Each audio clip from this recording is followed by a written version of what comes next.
Bom dia, aqui quem fala é o professor Richard, né? Junto com a professora Rúbia e a professora André e o professor Rodrigo, né? A gente vamos falar um pouquinho hoje sobre os princípios e diretrizes do nosso Sistema Único de Saúde, o SUS, né? A gente, nas últimas aulas, a gente falou um pouco sobre o processo, né, da reforma sanitária brasileira, né, que culminou na criação do nosso Sistema Único. E hoje a gente vai adentrar um pouco, realmente, de fato, quais são esses princípios e diretrizes, né? O que são princípios, o que são diretrizes, né? E por que eles são tão importantes para a consolidação do nosso Sistema Único de Saúde, ok? Então vamos lá, né? Eu trago novamente aquela imagem, né, justamente do processo da reforma, né, do processo da ditadura, as imagens do professor Sérgio Arouca como um dos pioneiros, né, na criação do nosso Sistema Único de Saúde, né, e, e assim, a gente entender que o nosso Sistema Único de Saúde ele não nasceu dentro de um gabinete, né, não foi governantes, né, gestores, ministros ou deputados que criaram o Sistema Único de Saúde. Né. O SUS ele nasce do movimento popular e naquela luta contra aquelas diretas já, né? Luta contra a democratização, né? E aí nós temos aquelas duas instituições muito importantes, como a Abrasco e como a SEBS, né? Que foram bastante importantes para a criação, né, dos documentos legais para a oitava conferência e os documentos que saíram da oitava para a Constituição Federal, né? E aí nós temos, né, os artigos 196 ao 200, que vai tratar muito bem sobre a criação do SUS, ok?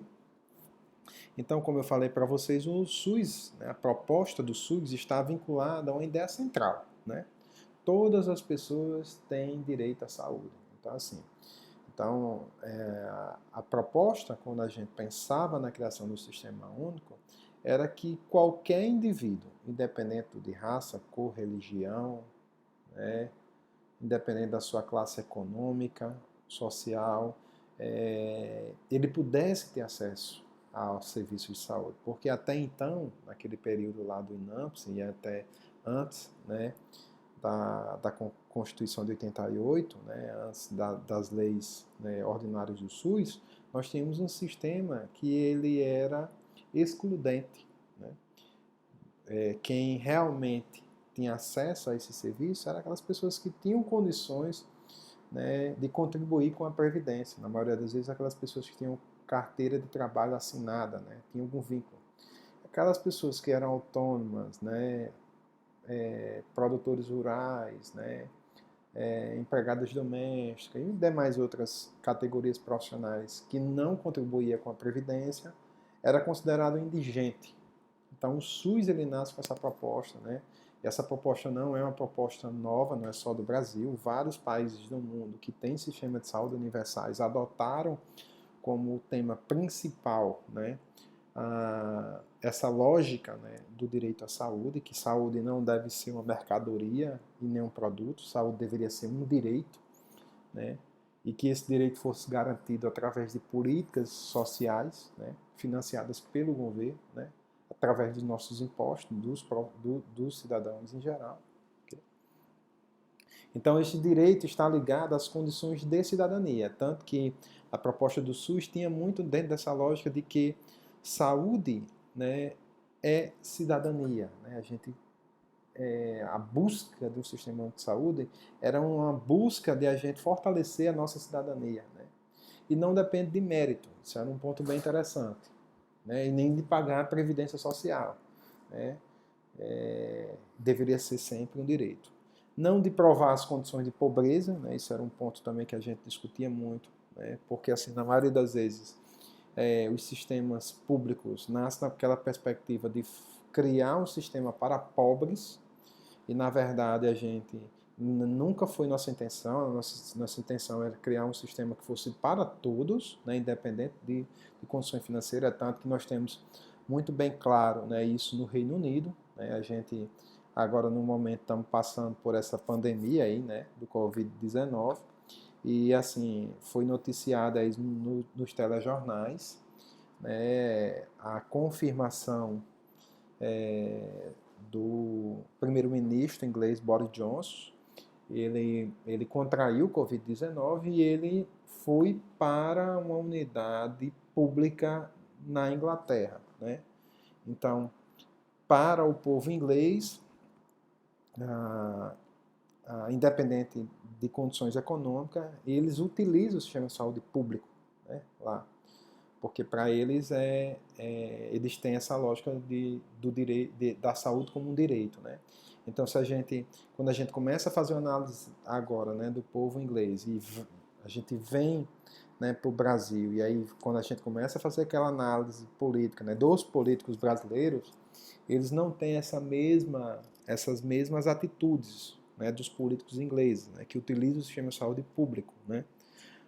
Então, assim, a proposta da gente é justamente criar um sistema de saúde que ele seja eficiente, eficaz e de qualidade para toda a população, ok? Não depende de poder aquisitivo, como a gente já falou anteriormente, e muito menos de caridade, que nós temos um grande problema no Brasil, né? As pessoas que tinham condições de pagar por um serviço médico, né, elas tinham essa capacidade, mas havia no Brasil quase que 70%, não sei se 80% da população, que ficava à mercê das santas casas de misericórdia, da caridade, dos hospitais filantrópicos, né? E assim, era como se fosse assim, a saúde como algo, seria caridade, né? A gente, quando a criação do SUS, a proposta da gente é abolir essa lógica da caridade, né? Mas sim a busca pela saúde como direito, né? A proposta sempre foi essa. Okay? Então, assim, agora a gente adentra mesmo nos nossos princípios e diretrizes, né? Que princípios são como se fossem caminhos a ser seguidos, alvos a ser atingidos, né? Objetivos a ser perseguidos. Então, o SUS, ele, na sua criação, desde o movimento da Reforma Sanitária Brasileira, as discussões que foram feitas na 8ª Conferência, em 1986, e o documento final da Constituinte em 88, né, que aí ficou bem claro nos artigos 196 e 200, a gente deveria inserir alguns princípios que fossem fundamentais e que fossem inegociáveis para que o Sistema Único de Saúde ele realmente fosse efetivado no Brasil. Então, assim, a gente conseguiu, né, colocar isso, né, em um documento, né, um dos principais, né, foi o documento que saiu através do relatório da 8ª Conferência Nacional de Saúde, que foi para o Congresso, né, para as comissões de saúde, né, da Câmara dos Deputados, onde foi trabalhado todo aquele documento, né, documento que foi feito a várias mãos, em várias mãos, né, a gente conseguiu realmente estabelecer quais são os princípios. E aí a gente tem como dividir os princípios que são doutrinários e os princípios e diretrizes que são organizativas, né? Então, dentro dos princípios ordinários, nós temos o princípio da universalidade, que eu vou falar mais um pouquinho à frente, o princípio da equidade, o princípio da integralidade, e aí eu inseri também o do direito à informação. Vocês podem observar também que vai ter literaturas que não traz o direito à informação, enquanto outras trazem, né? Então, a gente tomou como base e referência o professor Jainilson Paim, né? Como professor também o professor Dário, né? O professor Dário, como o professor Gastão, né? O professor também, a lógica do próprio professor Sérgio Arouca, e aí vai. Né? Então a gente achou por bem, né, colocar também como um dos princípios que também algumas literaturas trazem isso, do direito à informação. Mas vocês vão observar várias literaturas que vai trazer como princípio doutrinário apenas a universalidade, a equidade e a integralidade. Ok? Dentro dos princípios organizativos, e aí vem as diretrizes organizativas, nós teríamos já lá na década de 70, 80, com a discussão lá do processo da reforma, né, na oitava conferência, já discutia-se a proposta de criar um sistema regionalizado, né, hierarquização, também a gente foi colocado como princípio que a gente deveria pensar esse sistema de forma hierarquizada. Deveria-se naquele período pensar na descentralização, que era um ponto que a gente tinha bastante dificuldade, que na maioria das vezes todas as decisões eram tomadas em Brasília, né, a nível de gabinete, né, e os municípios e os estados ficavam apenas para poder executar aquilo que o Ministério da Saúde pensava, né, e determinava. E nós temos agora também como um dos princípios e diretrizes organizativas a participação popular, né? Porque isso sempre foi um dos grandes dilemas, né? E a oitava conferência ela rompeu com isso, porque as conferências, né, tanto municipais, estaduais e nacionais, elas eram apenas conferências muito burocráticas, voltadas apenas para aquelas pessoas que estavam à frente da gestão. Não havia a participação da sociedade civil organizada nas discussões dessas conferências. Então, a oitava conferência, de 86, ela foi um marco. Por isso que ela é tão histórica. Assim, quando a gente pensa na oitava, a gente pensa num divisor de águas, né? Quando pensa na participação popular na gestão do SUS, né? Porque é pela primeira vez que a gente reúne, né, aproximadamente quase 5 mil delegados, né, quase 5 mil, 4 mil e poucos, né, delegados em Brasília em 86, para poder discutir, né, as políticas de saúde no país. Então, assim, para a gente foi um grande avanço. Então, a participação popular entra como um dos princípios organizativos. Ok? Vamos lá. Então, universalidade, né?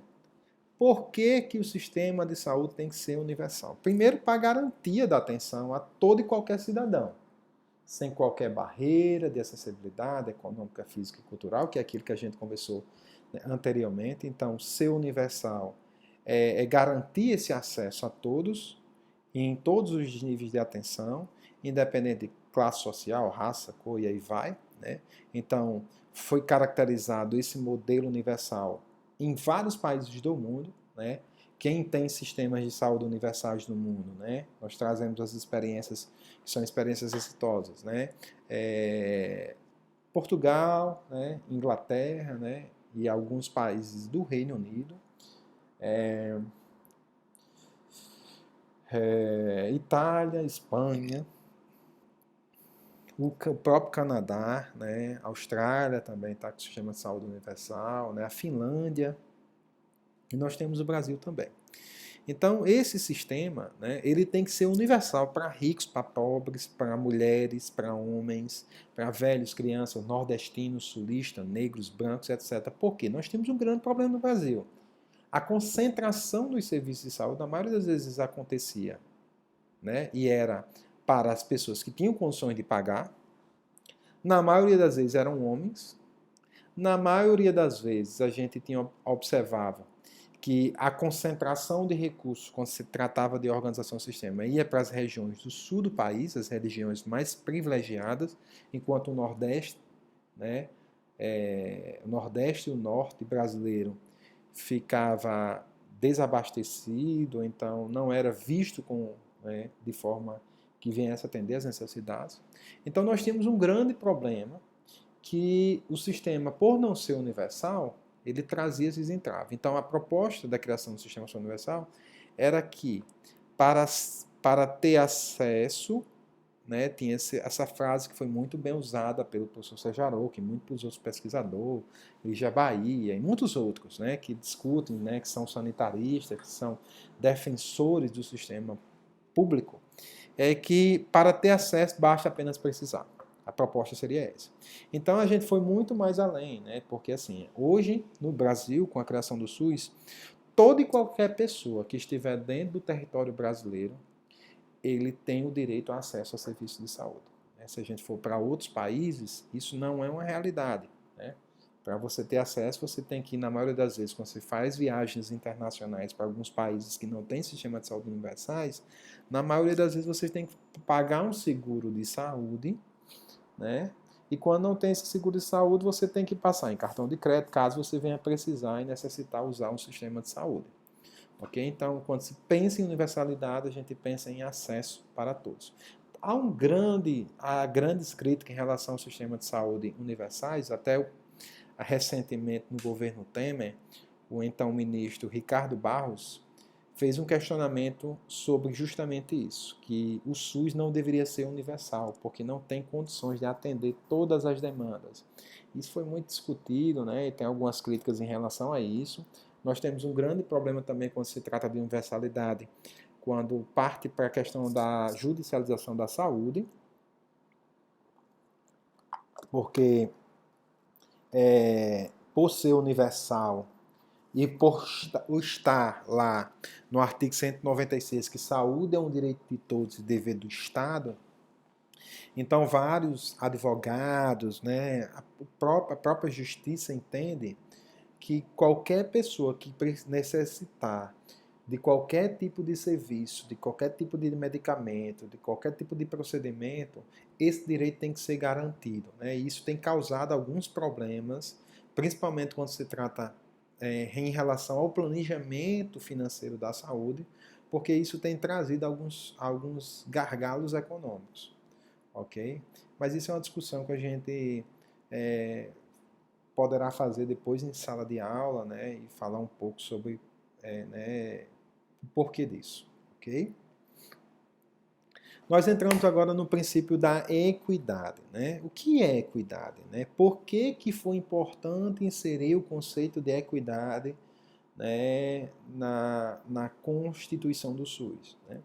Então, a equidade é assegurar as ações e serviços de saúde a todos os níveis, de acordo com a complexidade do caso. Então, a equidade está muito voltado naquela perspectiva de que a gente precisa assegurar os serviços em todos os níveis de atenção e de acordo com a complexidade de cada indivíduo. Então, todo cidadão é igual perante o SUS. Mas em relação à sua necessidade, ele vai ser atendido de acordo com o grau tanto de classificação de risco como da sua estratificação do seu risco. Então, isso a gente dentro da questão da equidade, a gente vai tratar com aquela lógica da igualdade de justiça, né? Muitos também chamam da discriminação positiva. Então, a proposta da gente, quando fala em equidade, é tratar os diferentes com suas diferenças, ok? Então, isso era um grande problema que nós tínhamos também, porque todos eram tratados de forma igual e nem todos tinham as mesmas necessidades e acabava que nós encontrava vários problemas, principalmente na época do INAMPS, ok? Então era um dos grandes problemas. Essa imagem é uma imagem que retrata muito bem, né? Quando a gente pensa, né, em equidade, né? Você vê aí os caixotezinhos, se a gente der um caixote a cada um de forma igual, possa ser que nem todos poderão ter acesso e ter visibilidade àquilo que foi proposto, né, para eles. Então, como vocês podem observar, né, esse jovem aqui que tem uma estatura maior, né, ele visualiza, né, também. Já esse, né, que não tem uma estatura mediana, ele consegue, mas esse que é bem menor, com apenas um caixote, ele não vai ter acesso ou não vai conseguir visualizar, né, o jogo aqui que está sendo colocado, né? Mas aí se a gente fizer a inversão, né, aqui é dentro dessa lógica de igualdade, né? Porque para o SUS e para as necessidades de saúde, a gente não tem como trabalhar de forma igual, porque há necessidades diferentes, né? Então, dentro dessa lógica aqui da equidade, a gente vê que o jovem, né, de estatura maior, mesmo sem a caixa, ele consegue visualizar. Então, isso, né, não seria necessário, né, nesse momento, uma caixa para ele. O jovem de estatura aqui, né, continuaria, mediana, continuaria com apenas um caixote, né, que é aquilo que a gente... Já aquele indivíduo, né, de baixa estatura necessitaria de dois para poder ter acesso. Então é isso que a gente tem buscado quando se pensa em equidade, ok? Quando a gente parte para a integralidade, isso aqui é um ponto também que é bastante discutido quando se trata de princípios e diretrizes do nosso sistema de saúde, que é a integralidade, o que é que ela vai falar, né? Que cada pessoa, ela é um todo indivisível. Lembra que a gente falou, acho que Rúbia falou também naquela aula sobre o processo saúde e doença, né? Onde ela falou de um modelo, né? O modelo cartesiano, né? Que é considerado o modelo de René Descartes. Ele falava, Descartes, que é um filósofo, né? Ele dizia que o homem poderia ser comparado a um relógio, a uma máquina, né? Então, para entender esse homem, era da mesma forma que a gente poderia estar entendendo a máquina. Para entender a máquina, a gente teria que separar as partes. Então, separando as partes, a gente identifica qual a parte que é fragilizada, retira ela e troca por uma parte que seria uma parte que não tinha nenhum problema, e aí a gente conseguiria organizar o todo. Dentro da lógica da integralidade, ele vem romper com aquele pensamento em René Descartes, de ver as coisas por partes. Acredita-se, dentro dessa lógica da integralidade, que a cada pessoa é um todo indivisível. Então, para que a gente possa pensar a saúde, a gente tem que pensar a saúde desse indivíduo num todo. Né? Ele como um todo, né? O indivíduo, como também, quando parte para a integralidade também, parte também para a organização do serviço, né? Como também os níveis que devem ser colocados também. Então, nós precisamos pensar no indivíduo voltado para as ações de promoção à saúde, de proteção e de recuperação, né? Sempre nessa lógica, o todo indivisível. Lembre dessa palavra, o todo indivisível. Né? Então, quando se parte também da lógica de fluxo e contrafluxo dentro do serviço, né, a figura, né, a gente precisa entender que esse indivíduo deve ser visto tanto a nível das unidades de saúde, como diversos níveis de complexidade, como de baixa, média e alta complexidade. Né? E aí a gente finaliza, quando pensa em integralidade, que o homem é um ser integral, biopsicossocial, e será atendido em uma visão holística por um sistema também integral. Então, essa é a proposta. Ok? E a gente, como princípios, né, Petras, né, que a gente tem observado, que é um dos pontos que a gente buscava muito com a criação do sistema de saúde, era o direito à informação. Porque nós vínhamos, gente, daquele período da ditadura militar. Né? Existiam algumas informações que eram privilegiadas, que só quem tinha acesso eram as pessoas que estavam à frente, tanto do INAMPS, das secretarias, e das prefeituras e do próprio ministério, e que essas informações elas não eram compartilhadas para os demais cidadãos brasileiros. Então, dentro da Constituição, colocou-se a importância de ter o direito à informação, né? Assegurar por lei e facultar ao cidadão usuário o acesso às informações sobre a saúde, tanto individual, é tanto que hoje, quando a gente, depois na frente, a gente vai discutir um pouco, né, nas aulas posteriores, sobre a Carta do Direito dos Usuários, a gente vai observar que um dos pontos primordiais do cidadão, do paciente, do usuário, dele saber informações sobre a sua saúde individual, como também acerca dos riscos e condicionantes que afetam a saúde coletiva. Né? A gente agora está vivendo uma pandemia no mundo e vocês têm observado que diariamente está sendo emitidos boletins epidemiológicos, né, informações, fóruns, conferências coletivas, né, o ministro fala, os textos do ministério, acontece isso também a nível de estados, né, as secretarias estaduais têm feito diariamente algumas coletivas em vários municípios. Então, assim, o direito à informação, se a gente não tivesse colocado na Constituição, provavelmente isso não estaria sendo agora concretizado. Por quê? Na época da ditadura militar, e aí tinha um dilema gigantesco, né? Houve vários problemas em relação a isso. no período, na década de 70, acho que 73, não sei muito bem, não estou lembrado a data, houve um surto de meningite no estado de São Paulo. E esse surto, né, de meningite, né, os dados eles não foram transmitidos, não foram vinculados, essas informações, para a população tomar os seus cuidados. E acabou que morreram muitas pessoas em decorrência dessa não divulgação desses dados. Inclusive, quem começou a fazer essas denúncias foram os próprios profissionais de saúde, porque nos veículos de comunicação não aparecia, né, não era divulgado as informações que muitas pessoas estavam morrendo de meningite no estado de São Paulo, porque havia uma censura, né, dos veículos de informação. Então, assim, isso é um grande problema que a gente enfrentou durante aquele período, ok?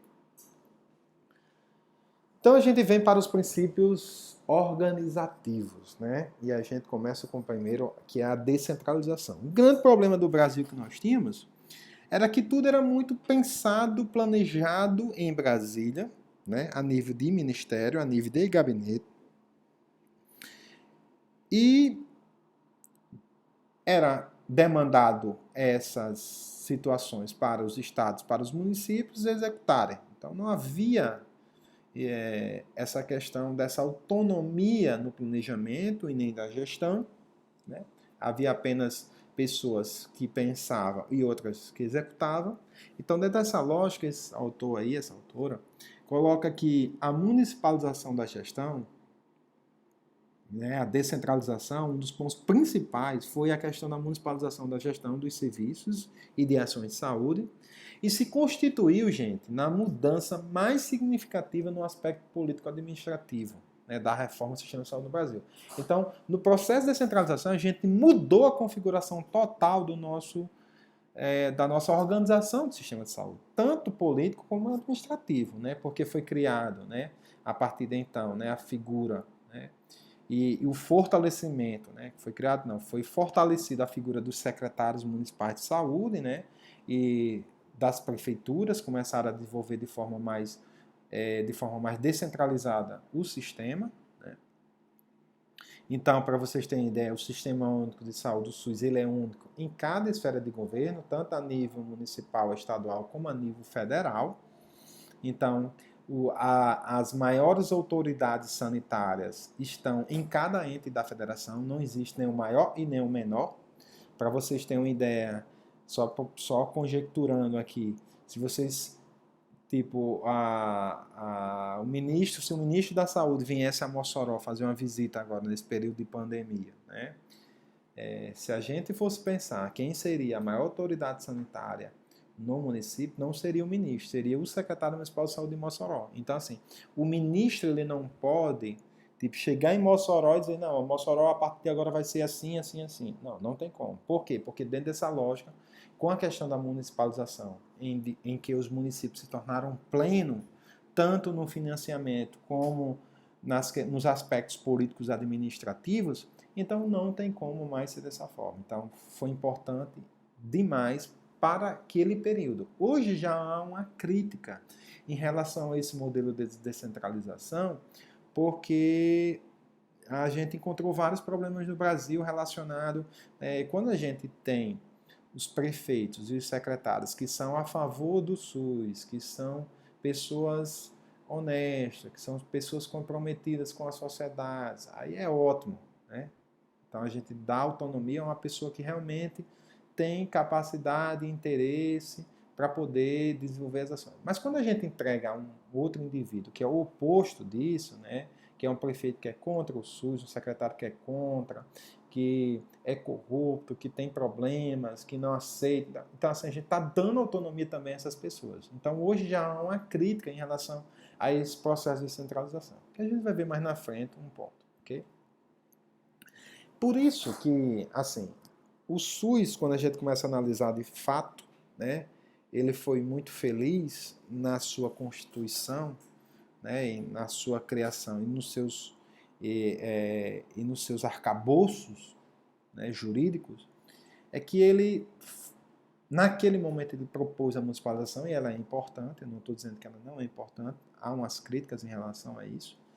A gente começa a observar que em seguida ele já propõe a questão da regionalização. Era interessante criar as regiões de saúde no Brasil afora e que essas regiões também tivessem autonomia política e administrativa e financeira para poder organizar essas regiões.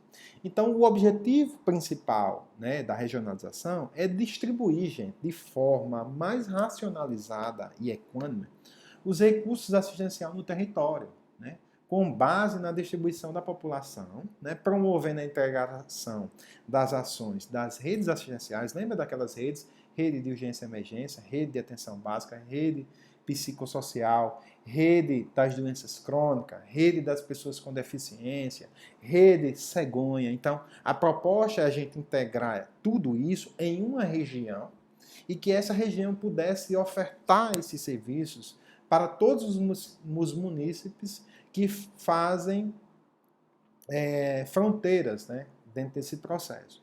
Então, um dos principais pontos da regionalização é isso, né, de forma a garantir acesso oportuno, continuidade do cuidado e economia de escala, porque acredito que se a gente cada vez mais avançar para esse processo de regionalização, a gente vai conseguir vencer essa lógica de desperdício, de ter alguns locais que têm alguns equipamentos que poderiam ser concentrados em locais mais específicos. Então, assim, o processo da regionalização vem muito dessa lógica. No Brasil, gente, a gente tem muitas experiências exitosas de regionalização. Nós temos uma experiência no Paraná, onde foi criados vários consórcios. Hoje o Paraná inteiro, né, consegue fazer compra dos seus medicamentos, materiais médico-hospitalar em conjunto, todos os municípios do estado consorciados e vão comprando de forma com preço mais justo, com preço mais baixo, né? Esses medicamentos, esses insumos. Nós temos experiência em Minas Gerais, nós temos experiência também nas cidades satélites de Brasília e nós temos uma experiência bem próxima aqui nosso do Rio Grande do Norte, que é o estado do Ceará, né? Que o estado do Ceará estabeleceu os consórcios, né? Hoje eles têm lá 21, né, policlínicas em todas as regiões do estado, onde tudo é nesse formato de consórcio público, né, com a gestão pública, ok? Então isso é um avanço. Quando a gente pensa no sistema de saúde hoje, uma das formas de organização, né, está muito pautada na regionalização da saúde. Outro ponto, né, que a gente tinha que deixar muito bem claro, né, e a gente precisava discutir também nesse processo, era, e que deveria estar presente o princípio, né, organizativo, né, essa diretriz organizativa da hierarquização. Né? Por quê? O que é hierarquização?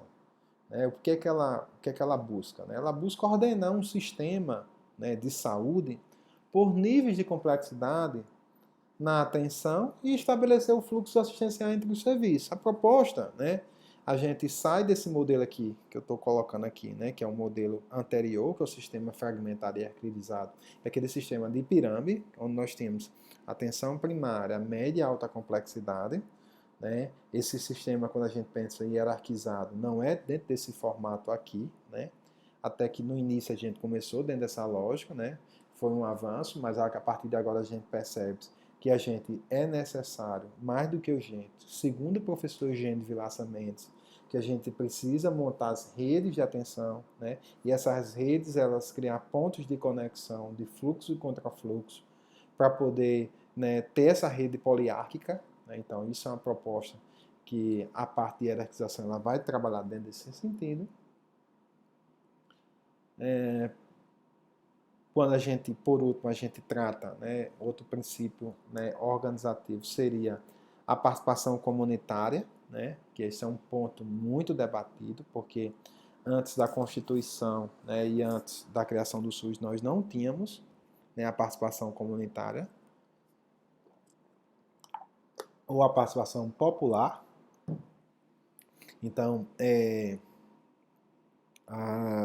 então, isso foi assegurado pela Constituição Federal, regulado pela Lei 8.142. E tem uma informação aqui bem interessante para passar para vocês. Né? Para vocês terem ideia, a Lei 90/90, ela foi criada no início, né? É que cria o SUS, né? E ela já tinha colocado essa questão da participação popular, né? O comunitário ou o controle social. Porém, Collor, né, lá na década de 90, um dos primeiros atos dele foi revogar os artigos que falavam justamente sobre a participação comunitária, porque ele acreditava que não haveria necessidade da sociedade civil organizada participar ativamente da gestão do Sistema Único de Saúde. Então ele vetou esses artigos. Só que como a gente já viu naquele processo inteirinho do processo da reforma sanitária brasileira bem efervescido, né? Então, acho que meses depois a gente conseguiu criar uma nova lei, que é essa Lei 8.142, né? Que é a lei que garanta a participação popular, né? E a participação do controle social na gestão do SUS. Então, hoje, qualquer Secretaria de Saúde, qualquer Secretaria de Estado e o Ministério da Saúde só consegue aprovar suas demandas, né, as suas ações em geral, se tiver o aval dos conselhos de saúde. Então, isso é um ponto que foi um avanço porque a gente organizou a sociedade, né? Deu o poder de participação da sociedade civil, né? Nas tomadas de decisões, na fiscalização, no controle, né? Do nosso sistema único de saúde. Então foi um avanço gigantesco. Né? Isso é o que a gente tem observado. Aí, gente, é assim, para poder a gente ir finalizando nossa aula, eu vou falar aqui bem rapidinho como é que está hoje a gestão e a organização do nosso sistema. Né? Então nós temos hoje, né, os 3 níveis da federação. Nós temos o Ministério da Saúde, as secretarias estaduais e as secretarias municipais. Nós temos a figura, cada um desses, isso foi um avanço também, a criação dos fundos nacionais de saúde, né, o Fundo Nacional, né, a nível do Ministério da Saúde, inclusive o nosso ministro hoje da Segurança, Sérgio Moro, né, Segurança e Justiça, sei lá, ele propôs para o presidente Bolsonaro e para o Congresso a criação de um Fundo Nacional de Segurança. E ele usou como exemplo o Fundo Nacional de Saúde, né?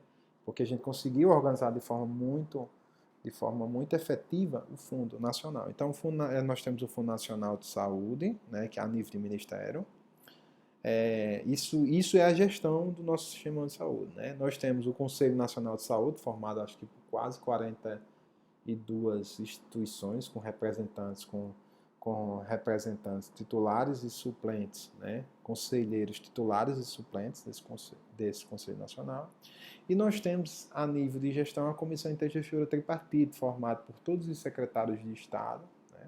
Ou ministro da Saúde. Então, isso é a gestão do nosso sistema de saúde. Para vocês verem como a gente, quando pensa na gestão do SUS, né, ela é uma gestão compartilhada, não é uma gestão apenas de um ser só, okay? De um indivíduo só. A nível estadual, nós temos os fundos estaduais, o Conselho Estadual de Saúde e as comissões intergestora bipartita CIBIA. Já a nível das secretarias municipais, nós temos os fundos municipais de saúde, nós temos os conselhos municipais de saúde e nós temos agora a Comissão Intermunicipal de Saúde, a ICI. Né? Antes era ICI, agora é CI, Comissão Intergestora Regional. Né? Então, como vocês podem ver aqui, observar, então, a partir de então, o Fundo Nacional de Saúde, quando quer enviar qualquer tipo de recurso, ele pode enviar tanto direto para o Estado, quando se trata de ações estaduais, como também pode enviar direto para o município. Antes isso era uma confusão, porque assim, na maioria das vezes o Ministério às vezes mandava para a região Nordeste, a região Nordeste mandava para as capitais, então havia uma loucura. Então, com a criação do fundo, então já é direto, para evitar que várias instituições ou vários órgãos tenham acesso a esse recurso, né? Então há essa transferência direta, ok? Então isso foi um avanço para o nosso sistema de saúde. Aqui é mais ou menos como é que está organizado os modelos de atenção hoje. Nós temos os níveis de atenção de promoção da saúde, né? Proteção da saúde e recuperação da saúde. Nós já estamos também já num processo de outro nível, que é o nível de cuidados paliativos, né? Que são os estados, principalmente as fases terminais, né? Então a gente tem que garantir esse nível de atenção. Dentro da promoção à saúde, nós trabalhamos com o controle de determinantes e condicionantes, então é muito naquela lógica da prevenção, da promoção à saúde, criar mecanismos para poder a gente fortalecer e controlar os determinantes e condicionantes da saúde. Quando a gente trata de proteção à saúde, a gente vai controlar os riscos dessa prevenção, então o indivíduo já está acometido por algum tipo de patologia, a gente vai tentar controlar os riscos para que não evoluam, né, para algo mais sério. E quando se trata de recuperação dos danos, a recuperação da saúde, a gente vai trabalhar com o controle de danos da assistência, ok? Cuidados paliativos, a gente vai sempre naquela lógica mais de fortalecer, ok? Quando se trata em níveis de complexidade, nós temos a atenção baixa, e aí primeiro nível de atenção é de baixa complexidade, porém esse termo já está se mudando, né? A gente não usa mais baixa complexidade, a gente usa baixa densidade tecnológica, então não é porque você esteja na atenção primária que você vai ter baixa complexidade. Pelo contrário, os estudos têm mostrado que a atenção básica ela é muito mais complexa do que a média e alta complexidade. Por quê? Porque trabalha com condições variadas, né? E esse estudo aqui também, da época, que foi do professor Eugênio, colocava que a estratégia de saúde da família conseguia resolver algo em torno de 75% dos problemas de saúde, né? E a gente tem observado alguns estudos recentes, tanto no Paraná como em Minas, como aqui no estado do Ceará, que tem algumas cidades que adotaram alguns níveis, alguns modelos de organização, né, principalmente aquele através da estratificação de risco, e que consegue resolver quase 90% dos problemas de saúde na atenção primária. Então, isso tem sido um avanço e até refutando, na maioria das vezes, aqueles estudos da professora Bárbara, né? Então, assim, a professora Barra colocava que a atenção básica consegue resolver de 75% a 80% dos problemas. E esse estudo já diz que já consegue resolver mais do que o que foi proposto. Okay?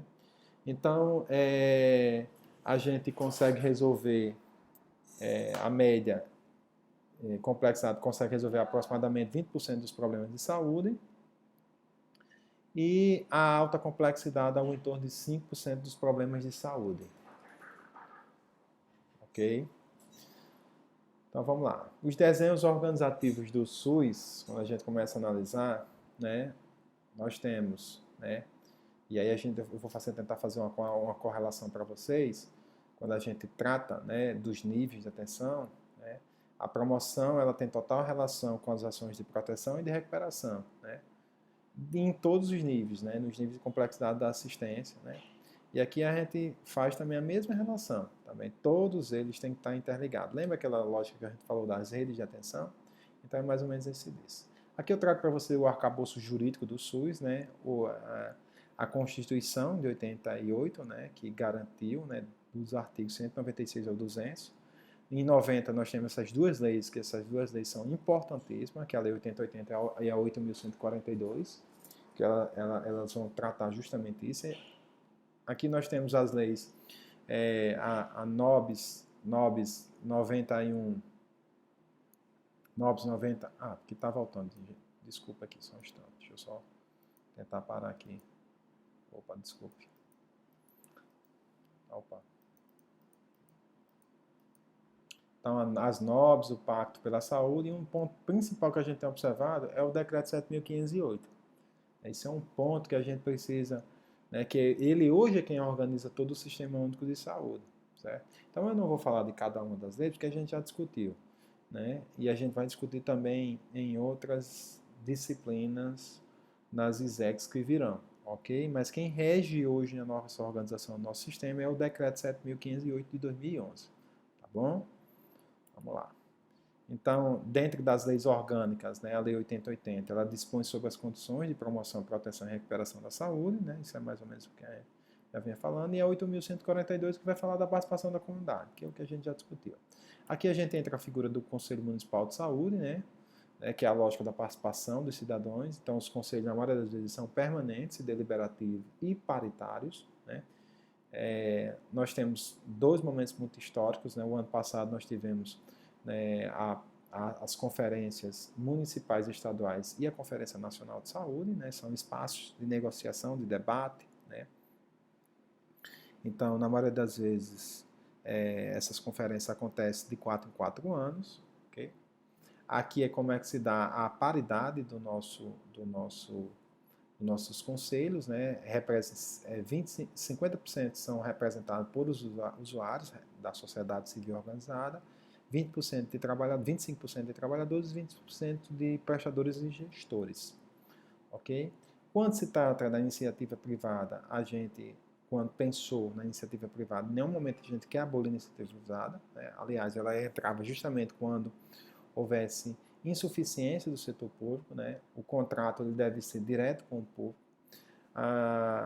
tem que estar desenhado dentro de uma rede e ele tem a iniciativa privada ela tem que entrar em caráter complementar. Isso foi um ponto que foi muito discutido na oitava e na criação do SUS. Então, se for contratado, tem que dar preferência às instituições não lucrativas, né? Opa, gente, desculpa, tá só passando aqui. Não estou conseguindo, mas aí, tudo bem. Então, sempre dá preferência às instituições não lucrativas e filantrópicas, isso é um ponto também bem discutível. Se vai contratualizar com a iniciativa privada, então vamos buscar, em primeiro lugar, as não lucrativas e as filantrópicas. Aqui eu trago só para poder a gente estar finalizando, meu povo. Como era que a gente só fazendo um comparativo, que não tem como comparar o SUS com o plano de saúde, que não tem, porque na maioria das vezes o plano de saúde está muito voltado para a parte assistencial. E o SUS vai muito mais além, né? Que o SUS tem ações de vigilância, tem ações de promoção, de prevenção, nós temos transporte sanitário, nós temos vacina, então nós temos uma série de outros serviços que os planos de saúde jamais terão. Então, assim, não tem como a gente comparar o SUS com o plano, né? Mas a gente fazendo só alguns pontos aqui, só para poder a gente entender, os planos de saúde, né? Só tem direito quem adere ao plano, né? Quem tem condições de pagar, né? Quem tem, isso é um ponto. Já o SUS todos têm direito desde o nascimento, né? Só basta nascer no Brasil e só basta estar presente dentro do território nacional, né? Se tiver um estrangeiro aqui no Brasil, necessitou usar o serviço de saúde, só basta ele precisar, né? Nos planos de saúde tem direito quem paga, no SUS os serviços são gratuitos. O plano de saúde, a finalidade é o lucro. No SUS, a finalidade é a promoção e recuperação de saúde. Nos planos de saúde, quem paga mais recebe mais e melhores serviços. Já no SUS não há discriminação, todos têm o direito. No plano de saúde, idosos pagam mais caro. No SUS não há discriminação. Nos planos de saúde, os doentes sofrem restrições e precisam pagar mais caro. Já no SUS não há discriminação. Então, finalizo, né, com os textos. O que foi que eu utilizei para poder elaborar essa aula, né? Foi os textos do professor Gênio Vilaça Mendes e o texto, né, do Tratado de Saúde Coletiva do professor Cipriano Vasconcelos Maia. Inclusive, esse professor aí, gente, é o nosso secretário de Saúde de Estado atualmente. Ok? Então, assim, é motivo de muito orgulho para a gente.